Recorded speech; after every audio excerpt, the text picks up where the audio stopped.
Hey there, welcome. This is The James Show. News Talk 820 WBAP, now on FM at 93.3. Let's go. I'm ready to start another week. I had a great weekend.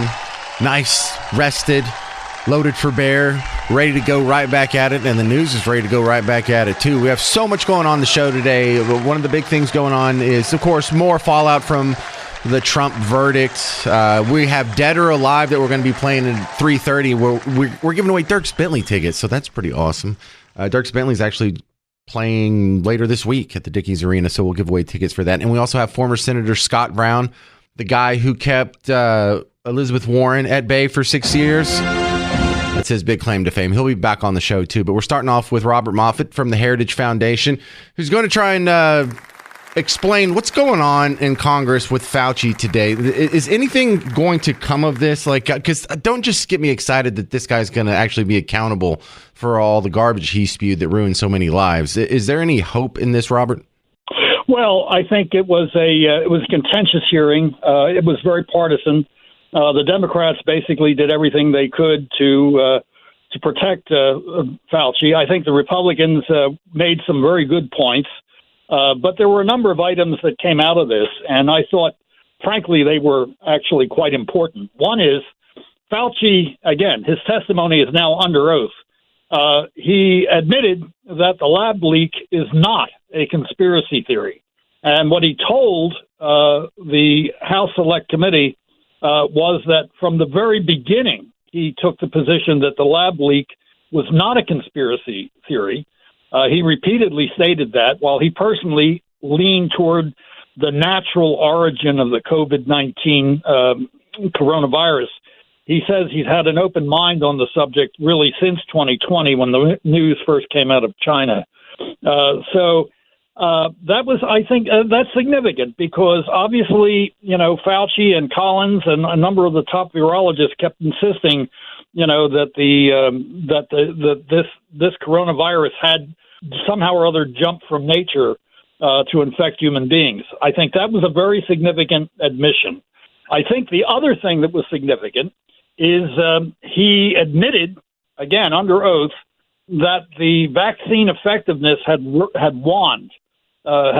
weakened over the years. He said that during the early stages of the pandemic, there was some very strong evidence that the vaccines were indeed effective in preventing infection and the transmissibility of the disease, but that effectiveness changed with the mutations in the virus, and he insisted that the vaccines did indeed reduce hospitalization and death initially and save hundreds of thousands of lives, which was the whole point. That's why Trump pushed Operation Warp Speed. But he pointed out that their effectiveness waned over time, and that was a crucial admission for this reason. It basically undermined the entire Biden administration case for vaccine mandates. If the vaccines didn't prevent an infection or stop transmissibility, what was the point of a mandate? Firing all those pilots and those soldiers and other people, yeah. Exactly. And a number of the Republicans on the committee, emphasized that. Congressman Cloud observed that when the scientific data had become clearer, the administration did not get the timely and necessary revisions to their policy that the scientific data required. I thought that was actually pretty important in this hearing. One other thing is that congressional Republicans raised the issue, which I think we should all be concerned about, and that is conflict of interest. That employees at the National Institutes of Health had received since over up to 2021 something like $710 million in royalties from biomedical research firms and pharmaceutical companies. And when Congresswoman Meliotakis of New York pressed Fauci on the point, and it was an important point, he said he in fact did not receive any such royalties. But the point is, those royalties do exist. And I think from the standpoint going forward, if we're looking about, cutting out conflict of interest, we have really got to zero in on the National Institutes of Health career staff. No question about it. Well, when he lies about the origin of the virus, The motive for that, the only thing that really makes sense is that he doesn't want the world knowing he was funding that lab. Well, now the world knows he was funding that lab. One thing I heard in this that was something Rand Paul had brought up in previous hearings that was more confirmed today than anything else is that he was funding some doctors who were doing gain of function research at that Wuhan lab. It just wasn't the specimens that or the precursors to SARS-CoV-2. Like, we've already got it down to where he used to say, no, we're not funding that lab. Okay, now we're not funding certain research at that lab. Okay, now not in certain doctors. And that technically, by this one specific paragraph in the code, doesn't count as gain of function research. So yes, we were funding research that doctor was doing, just not this specific one.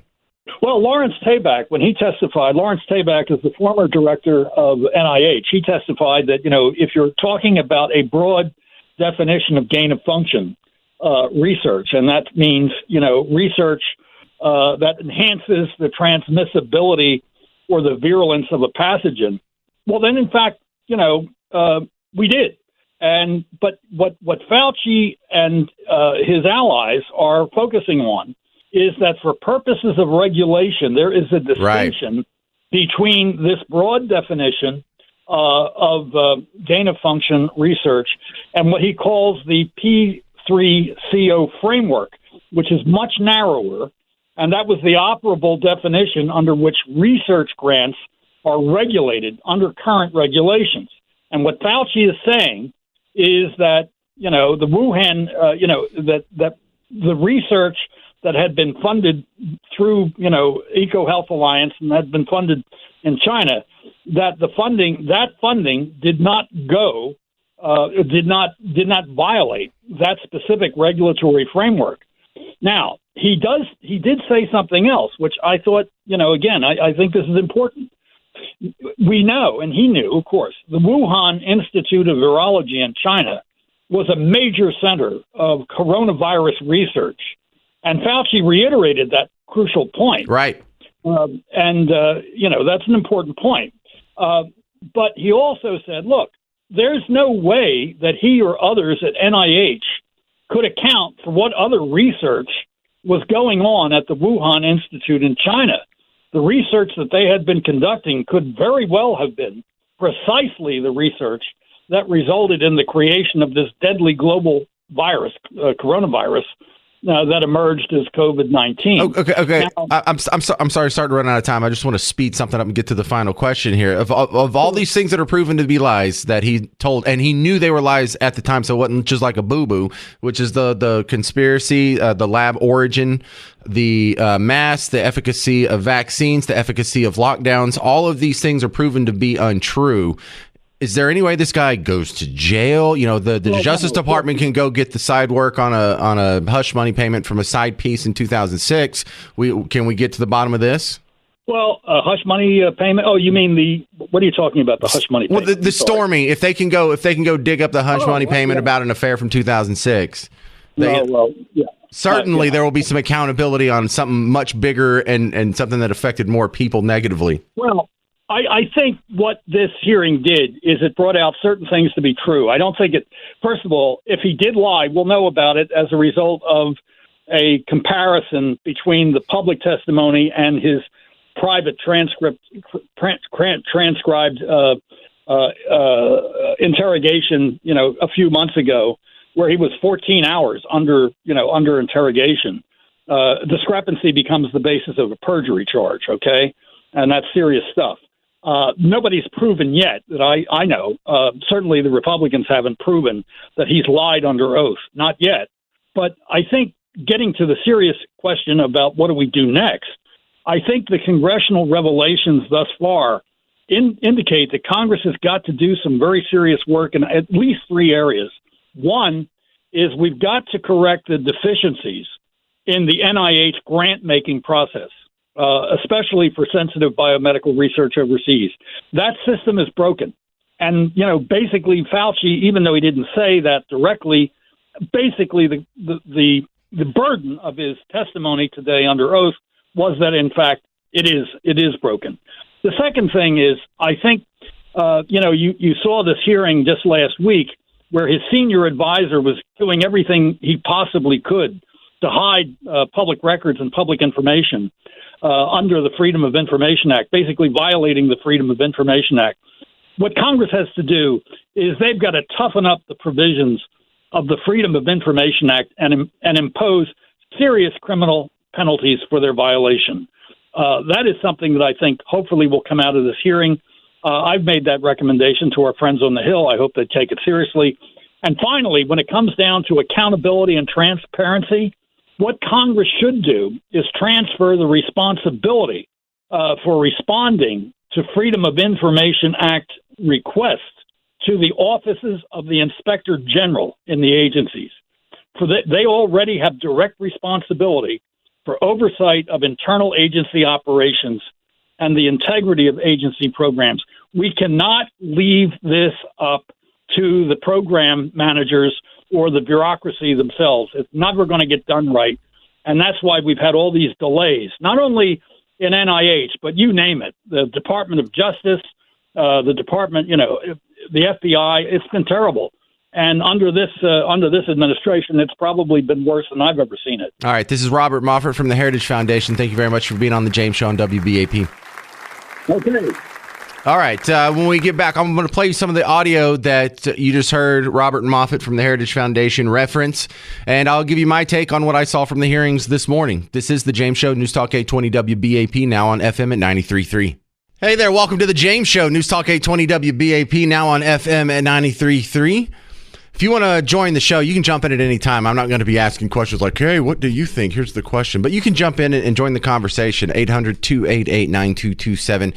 800-288-9227. Now, my last guest was a nicer human being than me, Robert Moffett from the Heritage Foundation. He sees the Fauci hearings, and he sees what happened over the last 4-something years. And he thinks his takeaway is, well, we really need to reform the way by which we do the grants for these labs in China and elsewhere. That's the conclusion he comes to. He's fine. He's a much nicer guy than me, because I think we shouldn't be doing any grants to any labs in China. I don't care if they reach the definition of Article 203.A or your TPS cover sheet or whatever. Zero. None. Ended. Why? I can't believe we were doing that yesterday. I can't believe we were doing that in 2019. Because we're told in like one press conference that China can't be trusted so much that you're not allowed to have an app that is owned 10% by a Chinese dude. With the TikTok and whatnot. We're told last week that you can't be buying electric cars from China. Sure, it might save the planet and keep us all from dying, but we're trying to beat them in the electric car race, and that's more important than saving the earth, getting one up on China here. But we're funding labs there. We're funding research. And if y'all haven't noticed, like the deadliest, most evil organization on planet Earth is the Chinese Communist Party. I'm not saying that for hyperbole. I'm saying if you had like everyone's baseball card and you turned it over, they would have the most deaths. They would have the most innocent deaths. They would have no organization in the history of humankind has caused more pain and suffering to more people than the Chinese Communist Party. But we're going in splitsies on a lab to fund dangerous viruses. Are you nuts? Yes, we're nuts. We're nuts for allowing this. We're nuts that it ever got this far, and we're nuts to have this guy come out and give us some sort of nuance like, no, it's not a bad idea to help go in splitsies on deadly virus research with the Chinese Communist Party. Is that wrong? Bro, we're $35 trillion in debt. We can't cut this out. We can't cut out investigating the deadly viruses with the deadliest organization mankind has ever foisted on itself. You've got at what point is too much? So look, this is what they were playing today. This is what you were hearing today. And then in the next segment, we're going to go through. I brought the time machine with me to work today. I did not leave it at home. We're going to take the time machine over some of the things that have been said in the past. We're going to put all this together. But just to get you caught up, this is what the current conversation sounds like. As you said, Congressman Ruiz, according to the regulatory and operative definition of P3CO, the NIH... P3CO, that's almost like C3PO. PC3O. Oh, man, that's all I'm going to think of every time I hear this. Watch, it's what you're going to hear, too. According to the regulatory and operative definition of P3CO, the NIH did not fund gain-of-function research at the Wuhan Institute of Virology. Okay, so translated, you and I both know what that means. That means they did fund research at that lab that some people would call gain-of-function research, but it doesn't meet the definition of gain-of-function research by C-3PO or R2-D2. We'll go through the archives next. Oh, I've got receipts coming up on Fauci, and we'll contrast that to what he's saying today. Oh, yes, the Audiotron 3000 will be the star of today's show. This is The James Show, News Talk 820 WBAP, now on FM at 93.3. Hey, welcome to The James Show, News Talk 820 WBAP, now on FM at 93.3. Listen, I'm pretty excited that Fauci's up in front of Congress. I'm glad this guy's not getting to just skate off and disappear quietly into the sunset. This guy's big mouth and his recommendations and his histrionics and his sensationalism, the things turned out to be false, ended up ruining a lot of lives, contributing to it. It's not all his fault, but he was a major player in it, and he was wrong every step of the way. And there's not even any reticence to him. He's not apologizing for any of it. He's not saying, yeah, well, I got this wrong. I was going with what we had at the time. There's no contrition even. And that kind of, it shouldn't bother me. Should be more adult than that. But bro, every time that you were on an airplane and some kid didn't want to wear a mask and they were screaming their head off and there was some adult that was forcing this 2-year-old to have a piece of cloth on its face, it was for nothing. It was for show. It was child abuse for the sport of it, to make sure that you felt like you were in an emergency. You were being conditioned. You were being groomed. And under normal circumstances, you would not easily give away your rights. You would not easily say, oh, you're shutting down my church? Okay, well, if that helps everybody else. No, you had to be scared. And so this was part of the conditioning. This was the constant reminder that we were in an emergency situation, because there wasn't really an emergency. If you were allowed to go on about your business and people aren't dropping like flies, you wouldn't even know that you're in an emergency, would you? So no, there had to be constant reminders. You had to have stickers on the floor. You had to have a mask on your face. You had to show an extra card to go to your favorite restaurant. All those were based on lies. And it should bother everyone that millions of restaurants were closed, millions of businesses were ruined, millions of families were financially ruined, millions of kids lost their college fund because mom and dad had to dip into it to get through this rough patch. How many pilots lost their job? How many soldiers were kicked out? How many nurses, some that you probably know, that lost their job over these lies, over things that turned out to not be true? And so he's been brought up in front of Congress a few times, and he stopped. And man, I don't know why he's back on today. Nothing good for him can happen. There's no way he can clear his name, because he's definitely wrong. He's definitely changed his story on some of this. And if you want to go back with me, I have the archives here. So there's a few things that we know he has changed his tune on. One of them is masks. And in March of 2020, when this whole thing was ramping up and everyone was getting super excited, he was interviewed for 60 Minutes. And they didn't put this on the air, but they put it in like the 60 Minutes overtime, where they just dumped the unedited interview out there.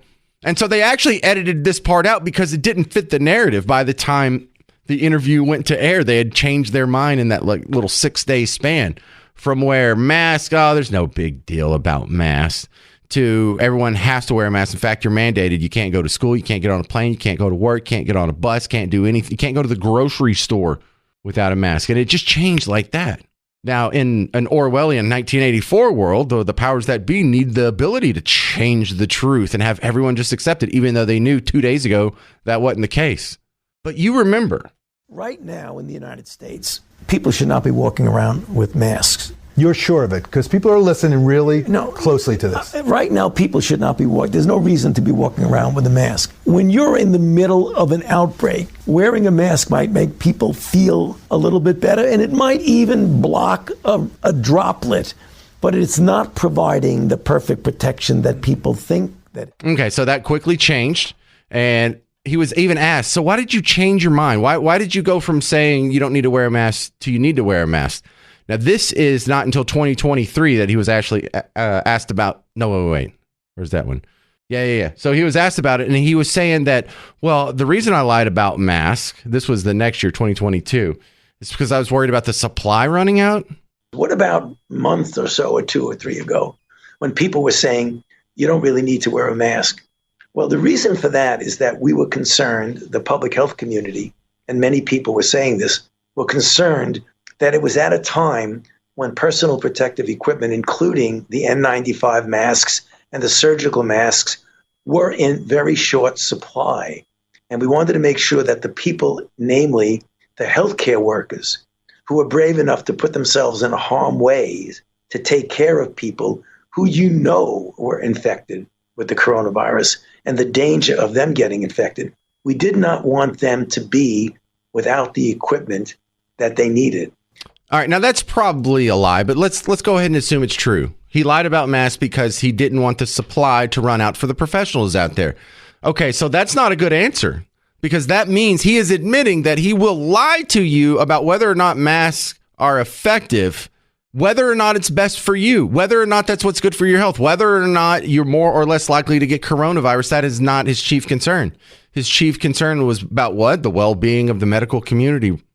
That's admitting you will lie. He's just admitting why he lied to your face about masks. But a guy like that who doesn't have a better answer, he's not saying he didn't lie. He's not saying, oh, well, here's another study that came out that changed my mind, or here's some evidence that came out of my mind, or we tried it, it didn't work, I was wrong, so I changed my mind. He's never said he's wrong about anything. He just said, oh, here's why I lied. Well, you're admitting you lied. You're admitting you're not just putting the scientific truth out there and letting the people make their own decisions. You're admitting you're willing to let people do what is less safe. You're willing to let people die for your lies. But he said that to CNN. So you can't get in trouble for that. You can lie to CNN, even if it costs people their life. That's not a perjury. There's not a charge for that I know of. But right there, it should have ended for this guy. And that's one thing I hold against Trump, is that he let Fauci off the hook. He could have fired him at any time. Not only did he not fire him, he kept him on the job. He kept him on the job when Fauci's back there behind him while Trump is on the podium giving a press conference, rolling his eyes and disagreeing with him. But here we have Fauci admitting he will lie for a political cause, admitting he will lie to get a different effect, admitting he will give you false medical information. But that's not the only thing he lied on. He kept moving the goalposts. He kept moving the goalposts on when we're going to get back to normal. Like when the vaccine came out, because he used to say, I don't know, whenever the vaccine comes out, we'll get back to normal. So the vaccine comes out, we'll get back to normal, right? He always told you about 3, 4, maybe 6 months in the future. That's when we'll get back to normal. It was this nebulous thing that you never could quite get to. You're always chasing the dragon. And when you get there, he would just move it again. The scientific advisor to Operation Warp Speed said this morning we could have true herd immunity somewhere in the month of May as the vaccine is distributed. Does America go back to life as normal in May? 2021. And I believe you're referring to Monsef Salawi, yes, who said that, and I totally agree with him. That by the time you get to the end of the second quarter of 2021, namely May, June, July, August, that's going to be somewhere between the fall and the end of the year. If you say, no, wait a minute, I really want to know when it's going to get to as close to normal that you almost don't know the difference. That likely will be, as the president said, by the end of the year, by Christmas. Already As we in get December. into the spring, we could start getting back to a degree of normality, the spring of 2022, but there's no guarantee. This guy is a lying piece of garbage. He is a serial lying piece of garbage, and it's not just for funsies. He's not just trying to trick you at the bar or beat you at Trivial Pursuit over here. These lies cost millions of people their jobs, their livelihood, swayed elections, upended our entire country, destroyed millions of kids' education. How many people have committed suicide because of the shocks that happened because of these lies? Oh, I have more receipts next.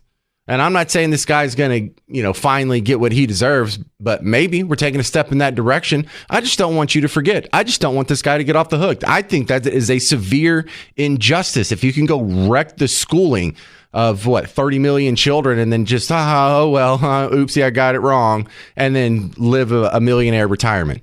800-288-WBAP, 800-288-9227. Because my conclusion, someone needs to go to jail. This is The James Show. News Talk 820 WBAP, now on FM at 93.3. Hey there, welcome. This is The James Show. News Talk 820 WBAP, now on FM at 93.3. Let's go. Don't let the bad weather get you down.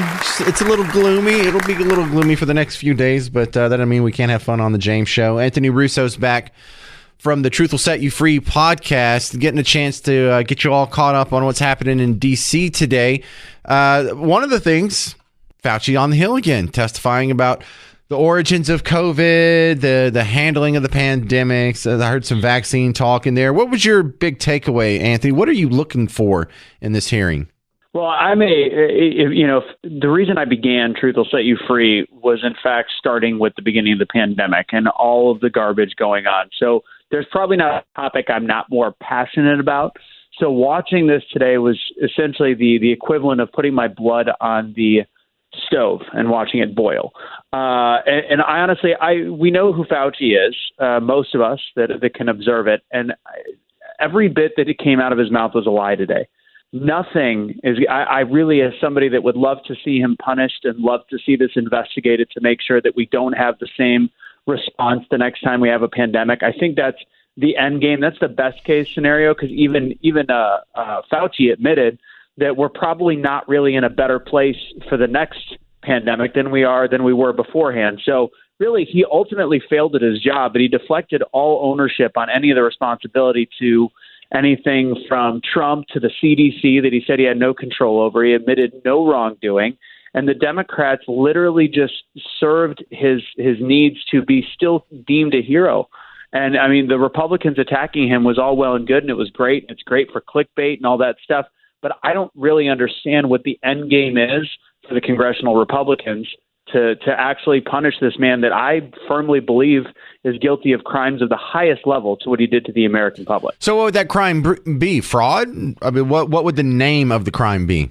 Yeah, that's a great question. I do think it would be fraud. I think it's to the level of, you were put in charge of the health of the country during a pandemic, and he's admitting at this point even that he made things up based on the CDC. He passed the buck to them. So I guess it would be fraud and also public endangerment. He caused, in my opinion, based on data and the Great Barrington Declaration, which I believe is far more accurate than any of the data that he has ever presented, showed that everything he did was put our country back, put our children back, caused more people to die. He still is saying that the vaccine saved millions of lives, and he's still also saying that vaccine hesitancy today, as of 2024 in June, he said vaccine hesitancy costs us around 200 to 300,000 lives, which is a blatant lie based on every bit of data and information that we have. So the crime would be, to me, if you want my honest opinion, it's a crime against humanity. It's murder, and I don't even know how to charge that because it would be unprecedented. Okay, so the fire in a crowded theater example comes up because, some people say you're not allowed to say fire in a crowded theater. And that's not entirely true. You are allowed to say fire in a crowded theater if there is a fire, or if you see smoke and you rightfully assume there's a fire, or you mistakenly assume there's a fire, but you had good intentions. But if you go in there and you know that you're lying and you're saying fire and there's not a fire, and then people develop into a panic and pain is caused, that's when you can't say fire in a crowded theater. That's what he just did. He lied. He knew he was lying. He caused a panic under fraudulent circumstances in which people got hurt. Unintended third parties got hurt. So whatever makes that illegal, that's what he did. He caused a public panic. He used his speech knowingly dishonestly, to cause a public panic. Absolutely, and he's using the idea and the defense that it was on accident. I didn't know. But he spoke as a place of authority, and they asked him the whole question. They brought up the whole, I thought you were the science. Like, well, I didn't say I was the science. What I said was that I was essentially representing the science, which in fact means that it was embarrassing to listen to him spin out, and then the Democrats to allow him to do that. But you're right. He created a panic. The fact they've played the Hillary Clinton playbook where they've deleted some of the emails. You can't find some of it. There was a Democrat, the one that I can't spell his name because there's a whole bunch of consonants together. And he talked about the fact that none of this has been proven. None of this is correct. Everything the Republicans say has not been found. Well, a lot of it hasn't. First off, a lot of it has been discovered, and some of it has not because there's missing emails. He had it on his personal drive. He's admitted that. He didn't admit it. It's been found that there was email saying, "Hey, this is coming from my personal Gmail." A lot of that is gone, so we can't find everything. So it is this whole you can't find guilty if you can't necessarily find it, but there is an obvious perception. Look at what just happened to Donald Trump. that we should be able to have some serious discussions. And at the age of 82, this is a man that should be doing jail time, let alone being actually still celebrated by the congressional Democrats. Well, I don't understand why more people aren't. I'm seething. I can hear it out of you. I think a lot of people that are listening to the show right now share our emotion for it. But my problem is far too many of our fellow Americans have just gone on and are okay with the fact that every time someone made you put on a mask to go to a grocery store, every time someone forced a kid to wear a mask all day in school, giving them all kinds of weird infections and acne and uncomfortable, slowing their learning and just, it was all grooming. It was all just child abuse, and it was all based on lies, and it was all just to develop and maintain this panic so they could reallocate millions, billions of dollars of spending. I mean, anybody who got a dime off this, jail. Anybody who lied about this, jail. Anybody who used their personal email accounts to foster this, there should be dozens of people at the top going to jail. Absolutely. And, this is, if you want to investigate Trump, investigate his dealings with Fauci. That's one area that I'm down to have that discussion. Absolutely. And you've got Fauci that today, again, for 3 hours tried to just push the blame elsewhere. He was the voice of the coronavirus task force. He wasn't even the one on all the actual press conferences. They were taking the lead from him. Mm-hmm. And he is now admitting, this is what he has admitted to, is the fact that he really, there was no exact science behind it. He was basing things off of the 1918 flu. They asked the question, was there any research done on the 3 foot, 6 foot, distancing, any of that? And he admitted that no. So as somebody that was put in charge and paid, if take away any of the extra stuff from Big Pharma that we suspect out of that $710 million, he got something of which he said no to. Take his actual salary. He was the highest paid member of government. He was getting paid to be in charge of that and that response, and he admitted that he did no research. He did no further research. He did not do science, which is being skeptical, being a skeptic and testing things. He just went with something from 1918 on how things were handled then, well before we have any of the advancements that we have now and the ability to test. And he pushed something that in turn led to what he still talks about as a vaccine that worked. It's just mind-boggling it was watching it today was so fascinating to see the polarization, the politicization of both sides that really just can't get along on this topic. And they shouldn't be even close to getting along, but they should be asking the questions. One side, ultra supportive of Anthony Fauci. The other side just yelling from a perspective of they actually don't even know the truth either. You still had some of the House Republicans going, I disagree with you, Fauci. I don't like this. But thank you for creating the vaccine. I don't even know. Oh my God! Who said that? Came out. It was a Republican early on, and I said, he was going very hard on Fauci, which I respect. But he went out and he actually goes, "Thank you so much for saving so many lives with the vaccine." See, what world? The problem is if Team Red does go after Fauci, then we're starting the precedent to where everyone at the top who was making these decisions, that it ended up just being child abuse or violating your constitutional right to assembly or religion for nothing. A lot of red state governors are going to go down too. Hey, fine with me. Anyone who made those calls, you got to go down. There's got to be some consequences to this, because I do not want this to happen again, and I do not want the powers that be to think that this can happen again for 1 second. And before another virus comes along and we all get scared again, I want the precedent to be set so they don't even try this again.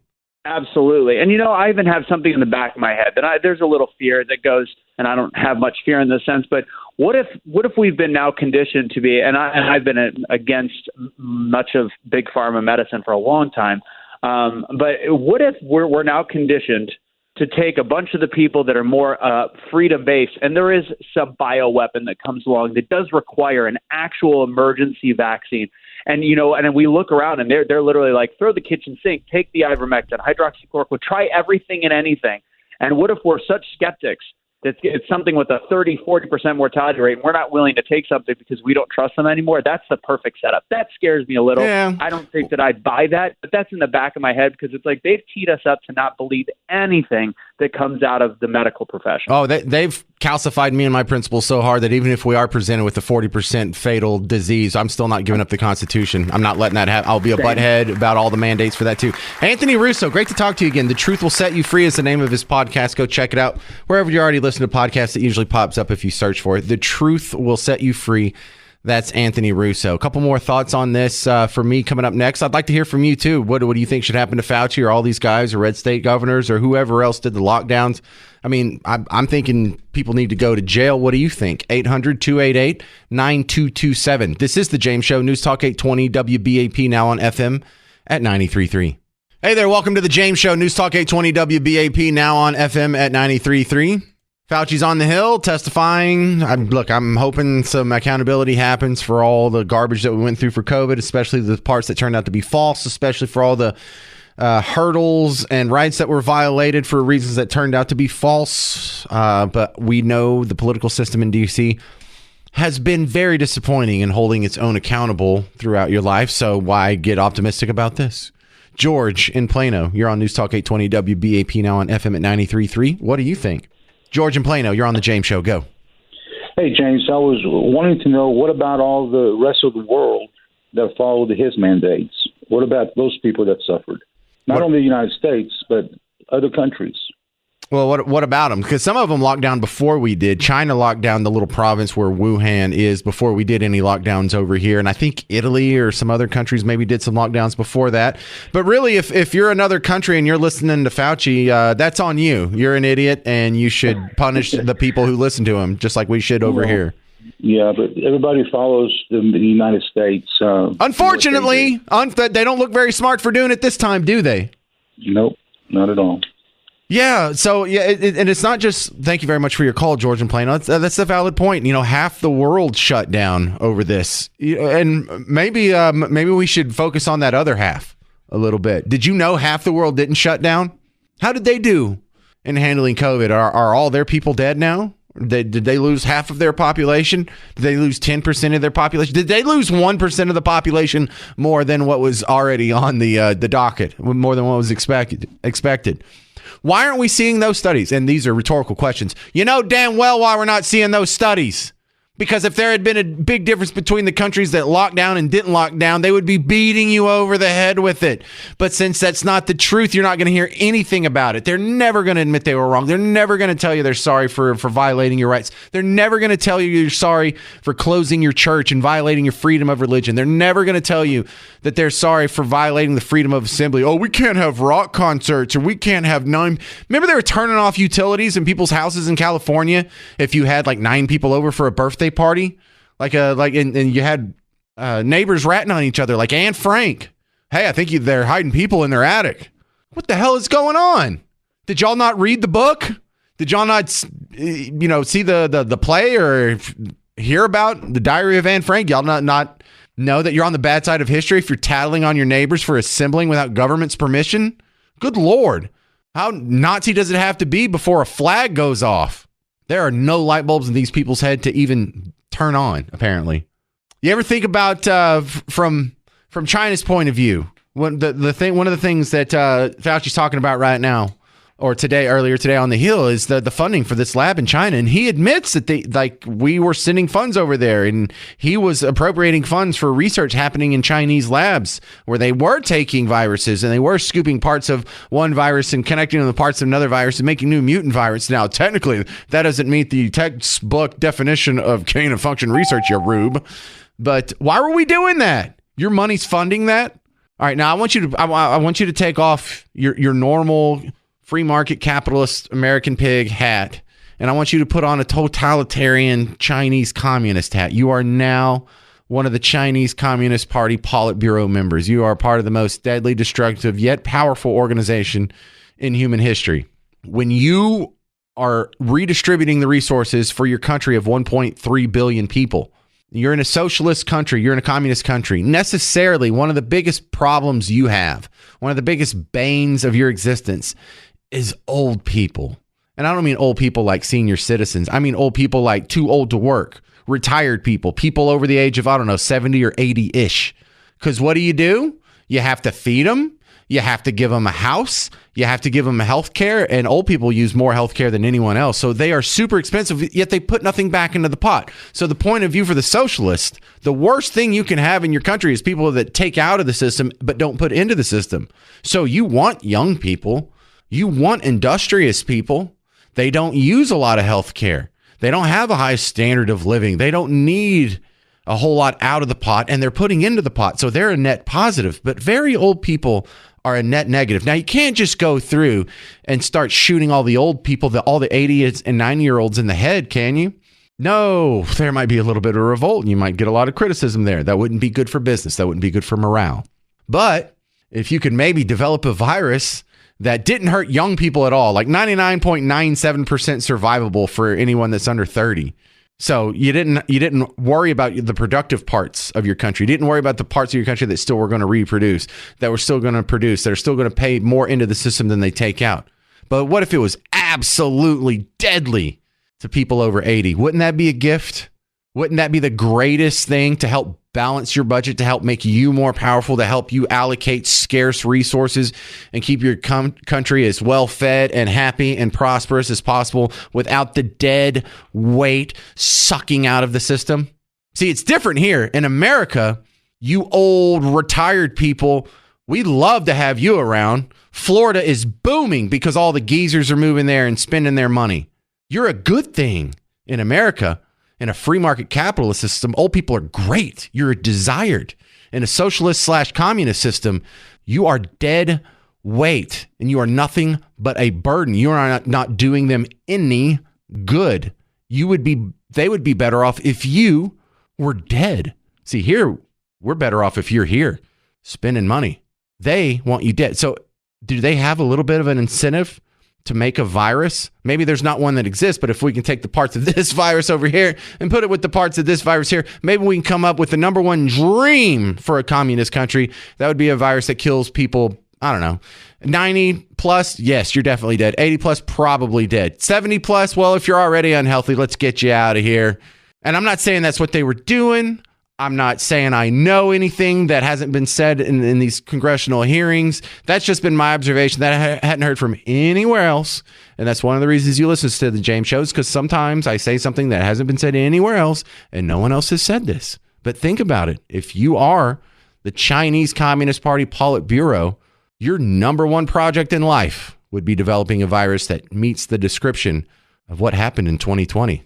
800-288-9227, 800-288-WBAP.